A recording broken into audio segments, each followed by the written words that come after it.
In this video, I'm going to be talking you through something that teachers call Bloom's revised taxonomy. Bloom's the person who invented this thing, and a taxonomy is a way of looking at a certain concept, and ours is going to be knowledge. So Bloom's is a tool that's going to show you different levels or different layers in the way that we interact with knowledge. The idea, kind of like the food pyramid, is that you start at the bottom and you work your way up. What you'll notice as we go through each of the steps is that it's very hard to do a layer unless you've really understood and you've really grasped the layer underneath it. So it's a really good way to respond to common points of feedback that teachers will give you, like when they ask you to put more detail into your work, or your answers need more depth, or you need more evidence and analysis and evaluation in your work. This video and this taxonomy will kind of help you work out how to go about doing that without necessarily having to have a really long conversation with them about it. It's a way for you as well to start looking at ways to improve the quality of your work and your general learning. It's a way to think about what level you're operating at and whether you can improve that if it's appropriate. So at times you might only have to remember something. At times you might only have to apply something, and it might not be relevant to move up the scale. Like if you're given a list of 10 short answer questions and 5 minutes to do it in, you're not going to go up Bloom's and do really complicated answers. But across the board, moving up Bloom's is something that you want to be doing in all of your classes and all of your learning if you can. So I want you to honestly reflect on where your current work sits. If it's appropriate, aim higher. Set it as a personal goal. Come back to this model and use it to extend and to stretch yourself to greater understanding and learning. So throughout this video, I'm going to be using the example of chocolate and just running that through all the different stages of Bloom's, just because I find that it's a really straightforward example to use. So our first level of interacting with knowledge is remembering. If I stood at the front of the class and I said really loudly that chocolate is an awesome confectionery, and I said that 3 times, and then I told you to repeat it back to me, and we did that again and again and again until I asked, what's an awesome confectionery? And you said chocolate. That's remembering. So at the remembering stage, you might be able to define the thing.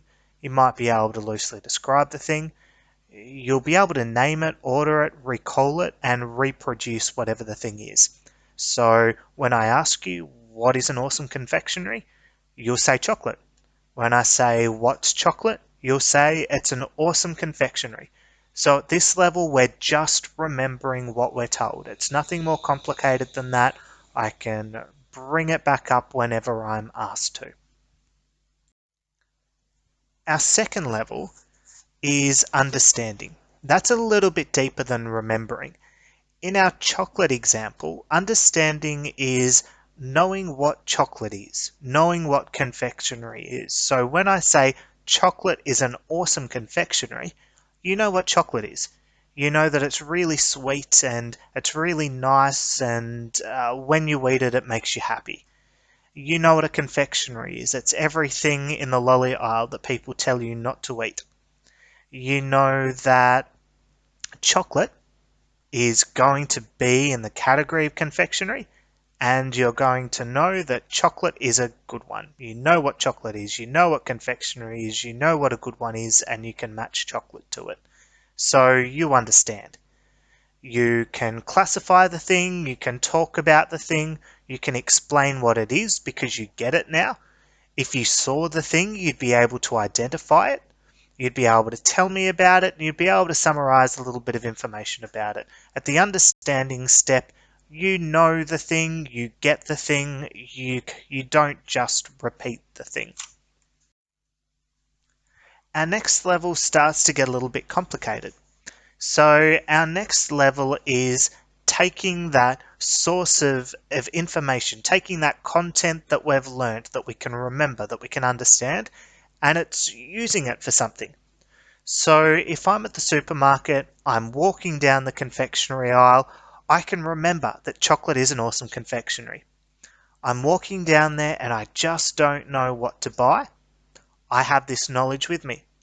I head straight to the chocolate section because I've learned. I can remember, I understand, and now I can use that information for a purpose.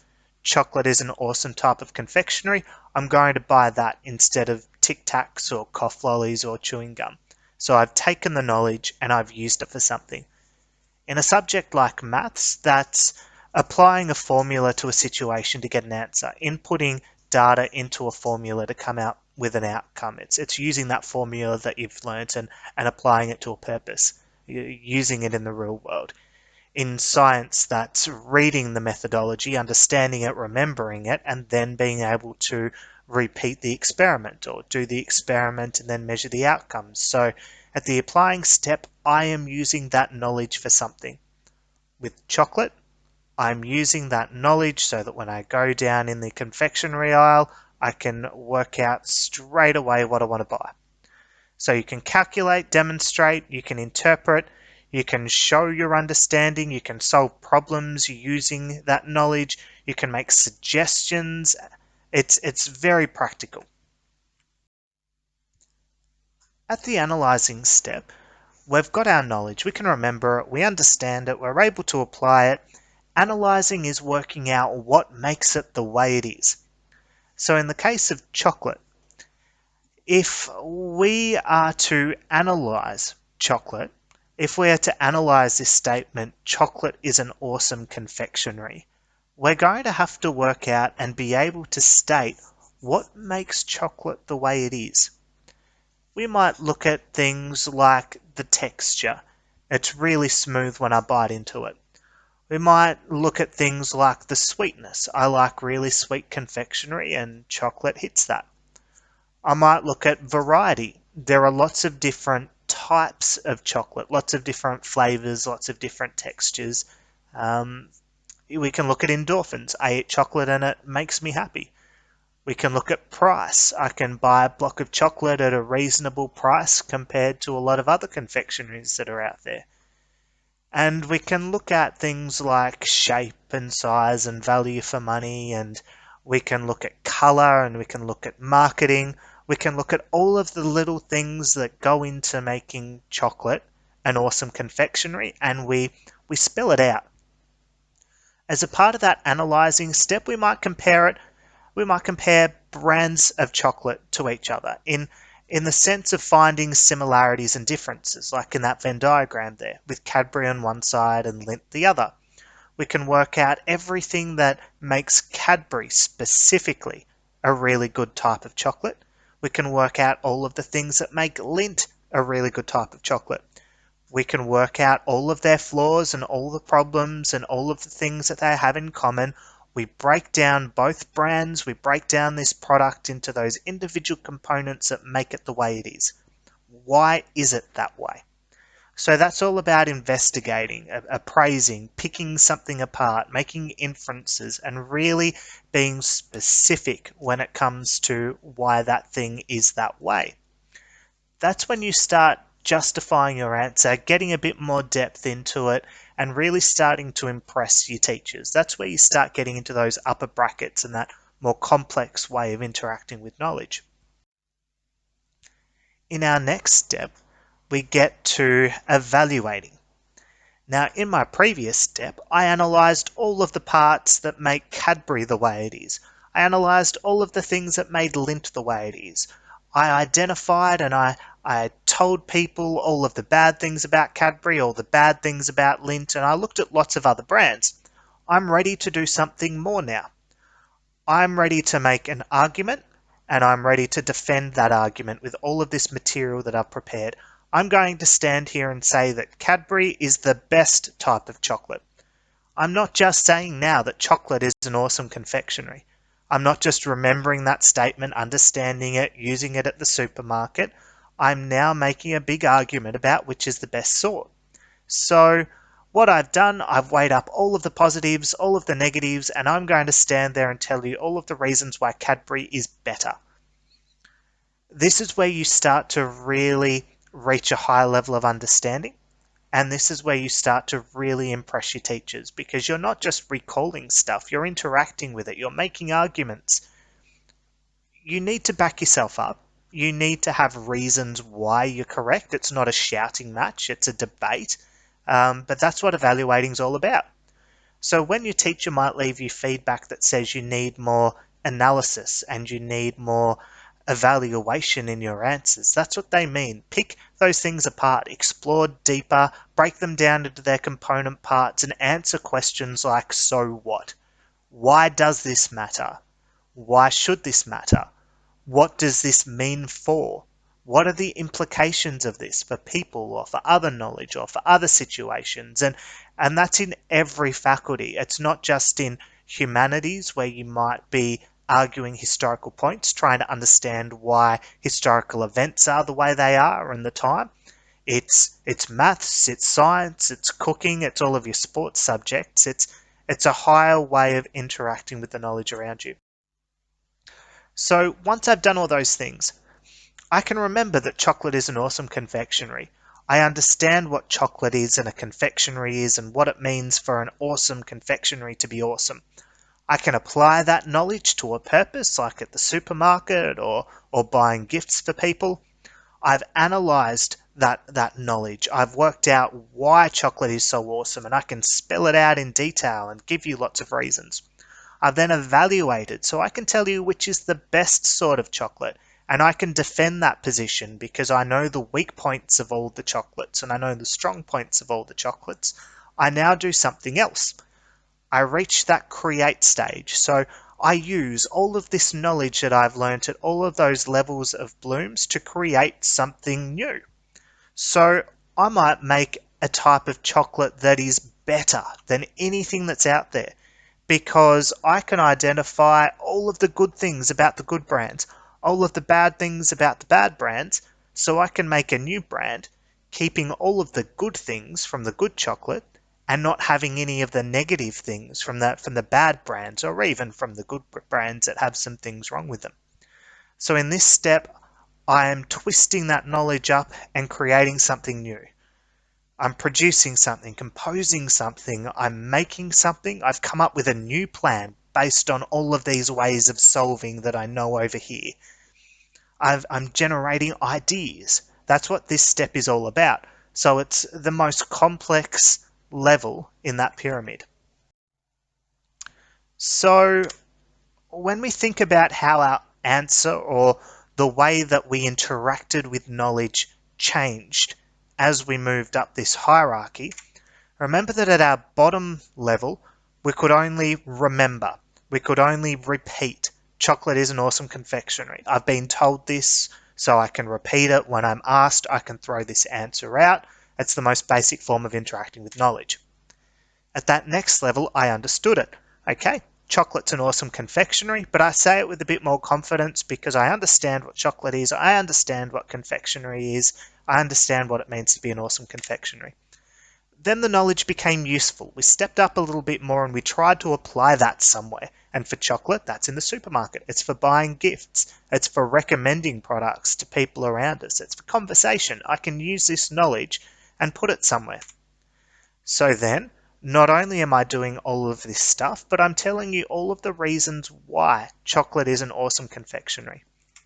In our next stage, we've analysed multiple parts, we've formed an opinion, we've made an argument, and we're standing by it. Cadbury's is the best because we don't disguise the negative parts of it, we own them, and our evaluation might be Cadbury has less negatives and more positives than Lindt. Anything like that. That's where you take a stand, an argument, or make a position. And our top level, we created something new. We formed a completely new type of chocolate based on all of these positives and negatives. This model can be applied to any sort of interaction with knowledge to give you ideas. It teaches you naturally how to extend your work.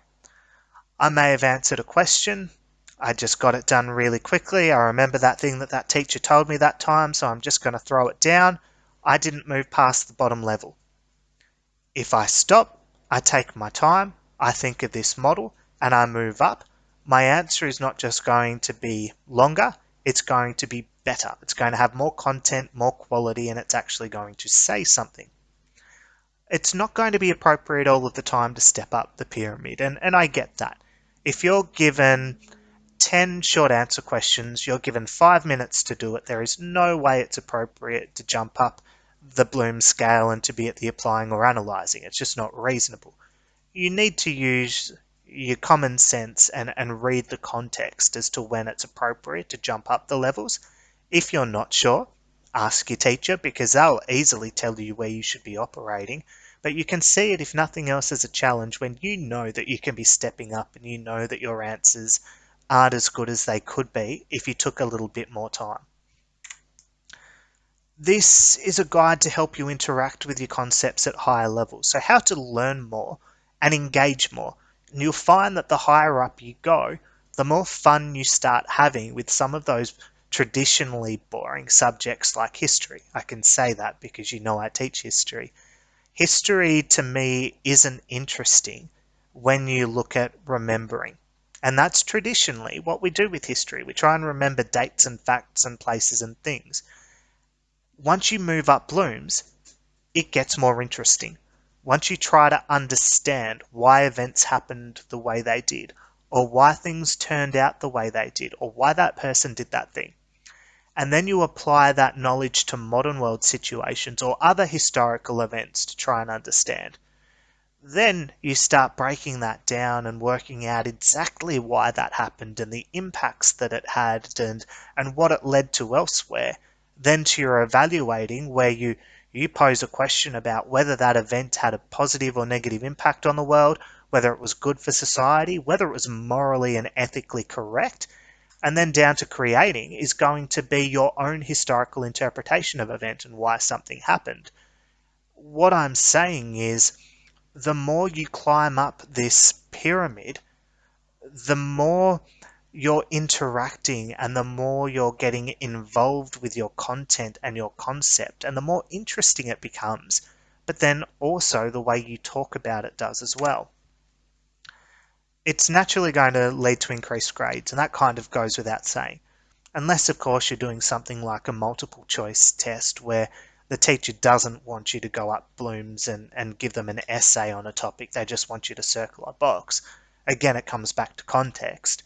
Across the board, challenging yourself to step up this pyramid and to try to find ways to apply it to all of your content is going to lead to better grades. It's going to increase your understanding of the concept. You're not going to be operating at a superficial level anymore, repeating that thing that you read that time to get that mark so you can go and do something else. It will increase your whole conceptual view. It is applicable to all walks of life, not just school. I've just used an example of chocolate. I mean, come on, if I can apply this model to chocolate, you can apply this model to anything that you are doing in your life. Any hobby, any interest, any learning, anything. Hope this has been helpful.